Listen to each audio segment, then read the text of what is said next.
यूं ही कट जाएगा सफर साथ चलने से, कि मंजिल आएगी नजर साथ चलने से। Hey guys, welcome back to my channel. हम जा रहे हैं अहमदाबाद से पौंडीचेरी बाय रोड। तो आज का वीडियो एक व्लॉग होने वाला है। और हाँ, अगर आपने मेरी प्रीवियस वीडियोस नहीं देखी है तो प्लीज़ एक बार ज़रूर चेकआउट करें। लास्ट वीडियो में मैंने आपसे शेयर किया है कि चूड़ीदार को पैंट में कन्वर्ट कैसे करें। और आपको मेरी वीडियोस अच्छी लगे तो लाइक शेयर करें और सब्सक्राइब करना ना भूलें। तो चलिए व्लॉग शुरू करते हैं। तो पेट्रोल टैंक फुल करने के बाद हम अहमदाबाद से निकल चुके हैं।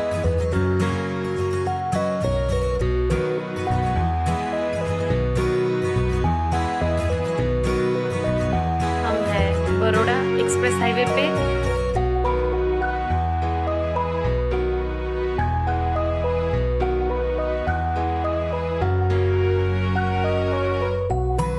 अहमदाबाद से अप्रॉक्सीमेटली 2 घंटे होते हैं बड़ौदा पहुंचने पे।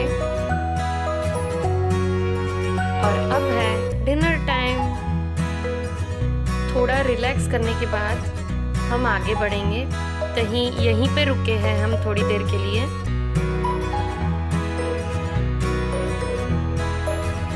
नेक्स्ट है ये टोल प्लाजा और अब हम जा रहे हैं सूरत।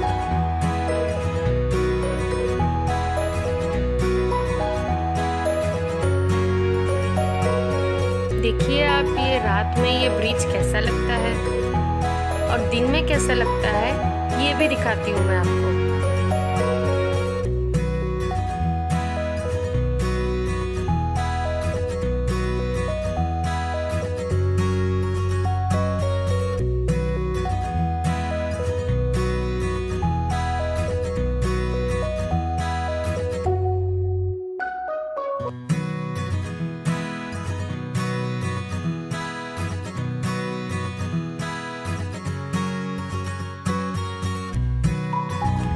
अब हम पहुंचने वाले हैं सूरत और काफ़ी लेट हो गया है।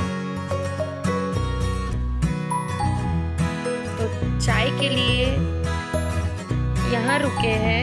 ये कामरेज है। नाश्ता बहुत अच्छा मिलता है यहाँ पे। थोड़ा रिलैक्स करने वाले हैं। इसके बाद हम निकलने वाले हैं सापुतारा के लिए। अब हम पहुंच चुके हैं सापुतारा। आप देख सकते हैं बहुत रात हो चुकी है। रास्ते पे भी कोई नहीं है। जो ड्राइविंग ज़्यादा करते हैं उनको ज़रूर पता होगा कि रात को ड्राइविंग करने का अलग ही मज़ा होता है।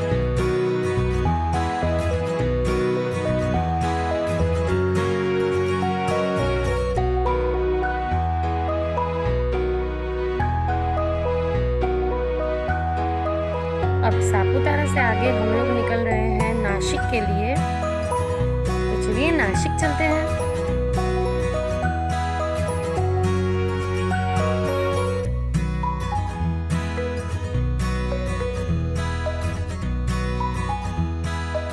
यहाँ ये नासिक है।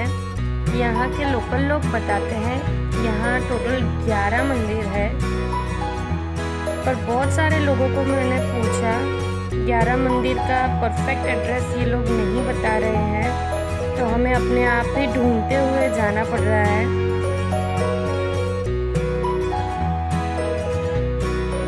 ये कुछ कुंड है। यहाँ बहुत सारे लोग ठंडी में भी स्नान कर रहे थे सुबह सुबह।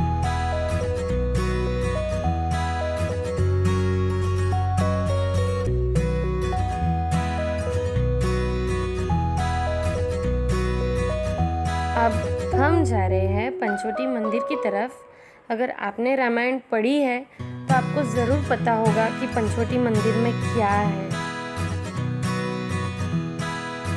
अगर आपको नहीं पता है तो कोई बात नहीं, मुझे जितना पता है मैं आपसे शेयर करूँगी।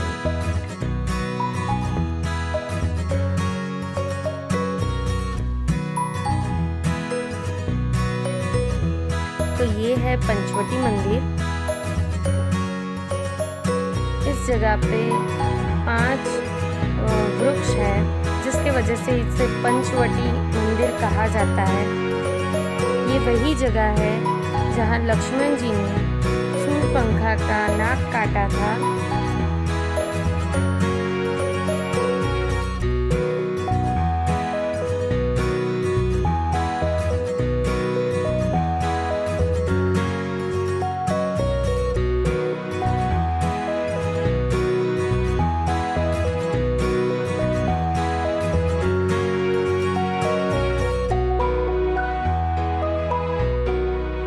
ये है वो 5 पेड़।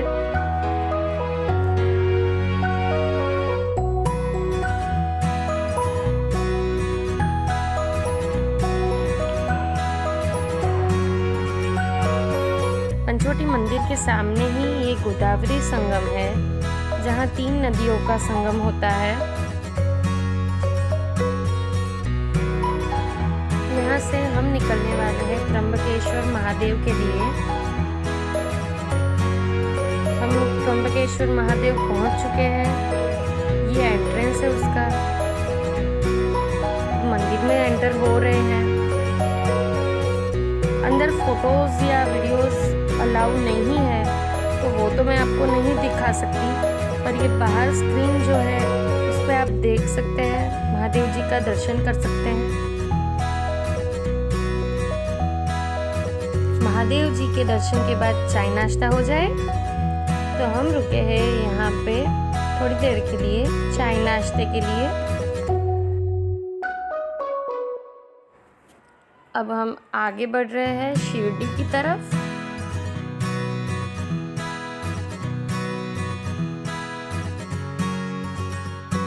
हम शिरडी पहुंच चुके हैं। यहाँ भी वही प्रॉब्लम है, मंदिर में ये लोग फोन्स और वीडियोग्राफी अलाउ नहीं करते, तो यहाँ भी मैं आपको अंदर दर्शन नहीं करवा सकती। आप बाहर से देख सकते हैं, यहीं से एंटर करना है। ये मंदिर है और ये बाबा साईं। शिरडी के बाद हम जा रहे हैं शनि शिंगणापुर, जहाँ शनिदेव जी का मंदिर है।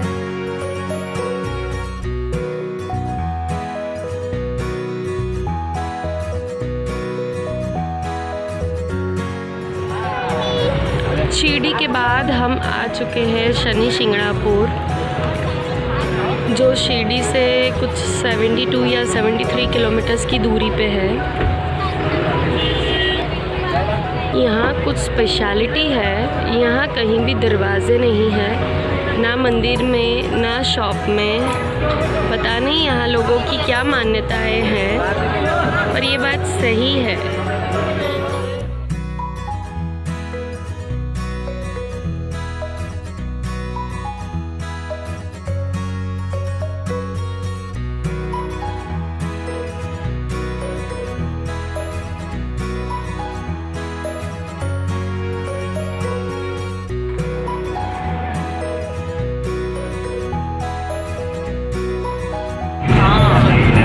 सातारा की घाट की तरफ हम जा रहे हैं अभी, जो कोल्हापुर जाता है।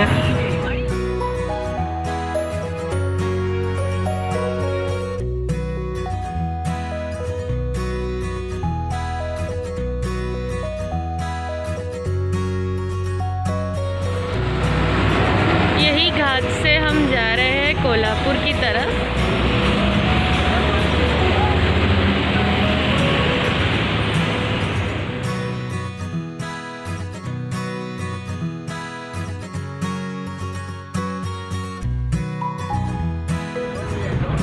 महाबलेश्वर आप यहाँ से टर्न हो सकते हैं। अद्भुत स्थल है पर्यटकों के लिए। महाबलेश्वर यहाँ से 44 किलोमीटर दिखाई दे रहा है। वहाँ भी स्ट्रॉबेरी का पूरा खेत है, स्ट्रॉबेरी उत्पन्न होती है वहाँ से। बहुत अद्भुत स्थान महाबलेश्वर हम पूछ लो। हम अहमदाबाद से पौंडीचेरी जा रहे हैं। नाश्ता करने के बाद हम जा रहे हैं यहाँ से कोल्हापुर। यहाँ वड़ा पाव बहुत टेस्टी मिलता है।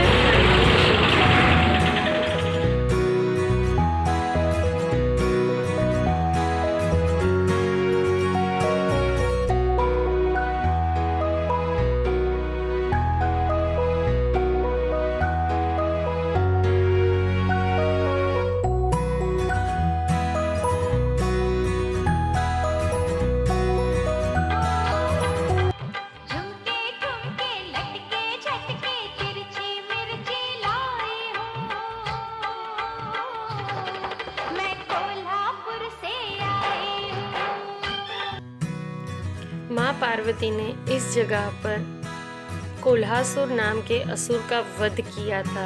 उस असुर की इच्छा ये थी कि उसके नाम से ये जगह जानी जाए, इसीलिए इस जगह का नाम कोल्हापुर के नाम से जाना जाता है। हजारों वर्ष पहले इस मंदिर को कुछ ऐसे बनाया गया है कि ढलते सूर्य की किरणें माँ के चरणों में नमन करती है।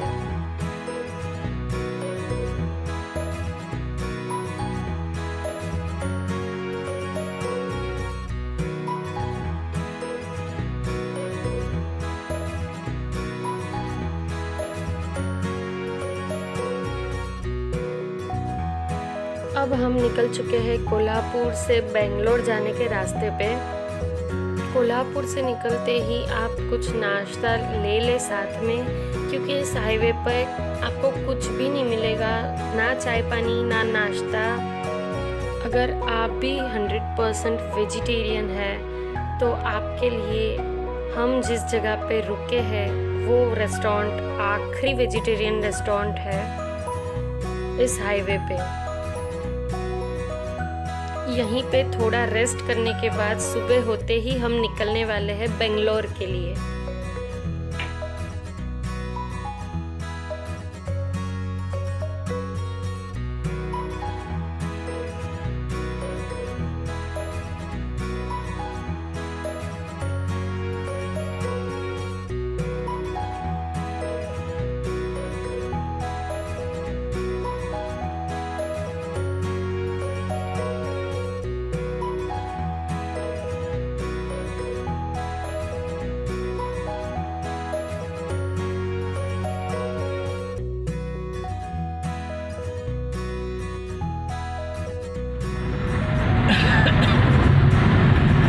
हम बेंगलुरु की तरफ बढ़ रहे हैं अभी सब लोग। आईटी क्षेत्र है बेंगलुरु, और बेंगलुरु में भारत के सभी प्रांत के लोग और विदेश के भी ढेर सारे लोग रहते हैं। पढ़ाई के लिए भी बेंगलुरु का एक अलग स्थान है, और उसके बगल में जो वेलूर करके प्लेस है वहाँ पे बहुत बढ़िया मेडिकल का हब माना जाता है।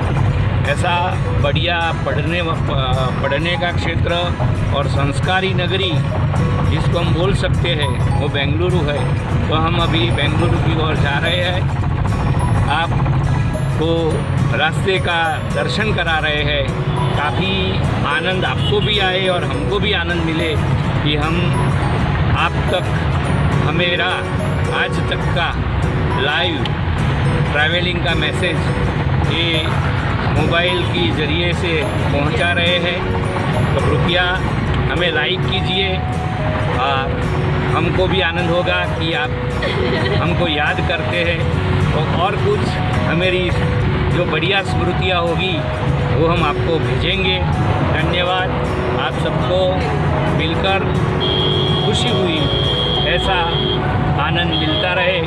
वही ईश्वर से और महालक्ष्मी माता का भी दर्शन किया है, तो उनका आशीर्वाद आप पर और हम सब पर बना रहे, और महामारी से भी हमें यदि रक्षा हो और महालक्ष्मी का निवास हम सबके घर में हो, ऐसी प्रार्थना करते हैं। और श्री देवी के चरणों में नतमस्तक होकर बोलते हैं कि या देवी सर्वभूतेषु लक्ष्मी रूपेण संस्थिता नमस्तस्यै नमस्तस्यै नमस्तस्यै नमो नमः। जय महालक्ष्मी।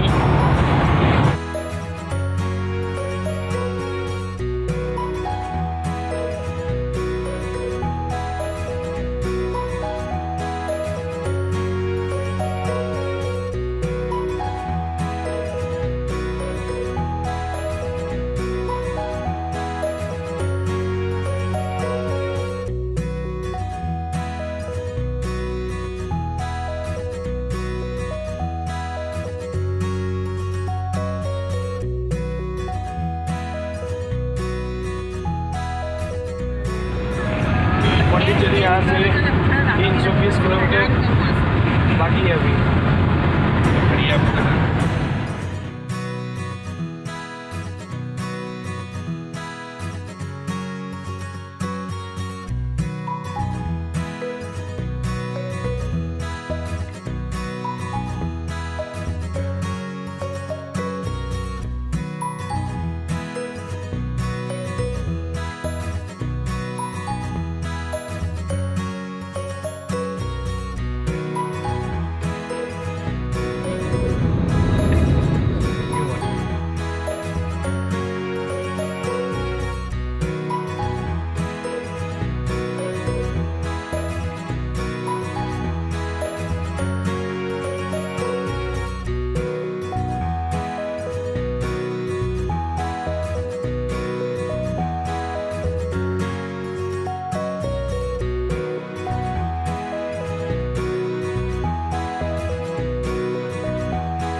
तो फाइनली 35 आवर्स के बाद हम पौंडीचेरी पहुंच चुके हैं।